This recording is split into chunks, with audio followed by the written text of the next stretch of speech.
22 साल के लिस ने और 21 साल की क्रिश ने अपने बड़े बड़े बैग तैयार किए और पनामा के घने जंगलों में ट्रैकिंग के लिए चल पड़ी।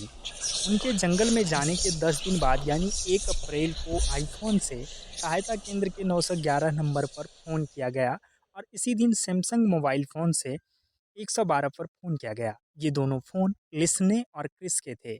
इन दोनों फ़ोनों से लगातार 3 दिन तक 911 और 112 पर सहायता के लिए फ़ोन आता रहा, लेकिन आवाज़ साफ सुनाई नहीं दे रही थी। फिर भी सहायता केंद्र ने पुलिस को सूचित किया। दोनों डच लड़कियों के गायब होने की अभी तक कोई रिपोर्ट नहीं लिखी गई थी। बाद में पुलिस को पता चला कि ये लड़कियां यूरोपियन थी और मध्य अमेरिका में पढ़ती थी और कॉलेज में पढ़ने वाले लड़के लड़कियां हफ्ते या 10 दिन में ही अपने घर पर फ़ोन करते हैं। इसलिए इन लड़कियों के माँ-बाप को पता नहीं था कि लड़कियां जंगल में ट्रैकिंग के लिए गई हैं और जब काफ़ी दिन तक इनके घर इनकी कोई खबर नहीं आई, तब इनके माँ-बाप इनको ढूँढते हुए कॉलेज पहुँचे और लड़कियों के ना मिलने पर उन्होंने पुलिस में इनकी गुमशुदगी की रिपोर्ट लिखवाई। लड़कियों के फ़ोन को ट्रेस किया गया तो पता चला कि फ़ोन 3 अप्रैल के बाद बंद हो गए थे और लड़कियों के फ़ोन से कोई रेस्क्यू टीम को खबर मिली कि ये फ़ोन पनामा के जंगलों से किए गए थे। तब पुलिस ने पनामा के जंगलों का रुख किया। पनामा के जंगल इतने घने हैं कि कई जगह तो सूरज की रोशनी भी ज़मीन तक नहीं पहुंच पाती। पुलिस लड़कियों को कई दिन तक ढूंढती रही, लेकिन उनका कुछ पता नहीं चल रहा था और दूसरी तरफ लड़कियों के माँ बाप भी काफ़ी परेशान थे। उन्होंने ऐसे कई किस्से सुन रखे थे जिसमें लोग पनामा के जंगलों में गए और वापस नहीं आए, यहाँ तक कि उनकी लाश भी नहीं मिली। लेकिन पुलिस अपना काम कर रही थी और लड़कियों के माँ-बाप के लिए पुलिस की जांच ही आखिरी उम्मीद थी। 2 महीने से ज़्यादा का वक्त गुजर चुका था और अब पुलिस को लड़कियों के जिंदा मिलने की कोई उम्मीद नहीं थी और लड़कियों के माँ-बाप को भी इस बात का एहसास हो गया था। फिर भी वो पुलिस से जांच जारी रखने की दरखास्त कर रहे थे। लड़कियों की गुमशुदगी के 10 हफ्ते बाद जंगल में एक जगह एक बैग और कुछ दूरी पर इंसानी कंकाल मिले। पुलिस ने सारा सामान अपने कब्जे में लेकर कंकाल को डीएनए जांच के लिए भेज दिया और बैग को खोलकर सामान की जांच करने लगी। बैग में से पुलिस को आईफोन और सैमसंग कंपनी की मोबाइल फ़ोन मिले।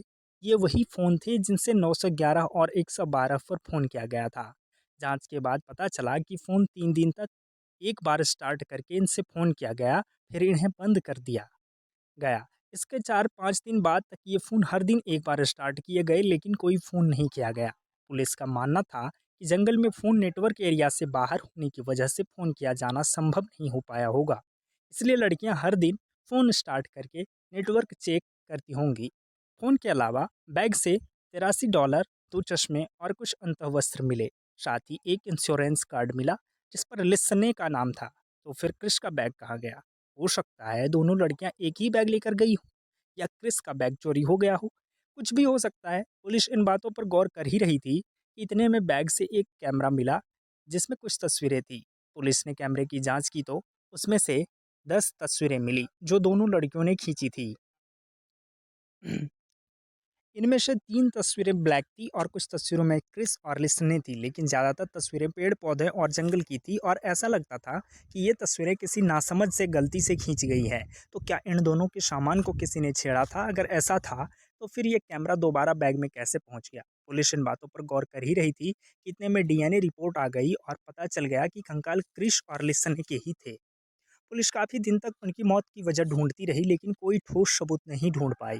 ट्रैकिंग विशेषज्ञ का कहना था कि लड़कियों ने घने जंगलों में ट्रैकिंग की सही तैयारी नहीं की थी और दोनों किसी हादसे का शिकार हो गई थी।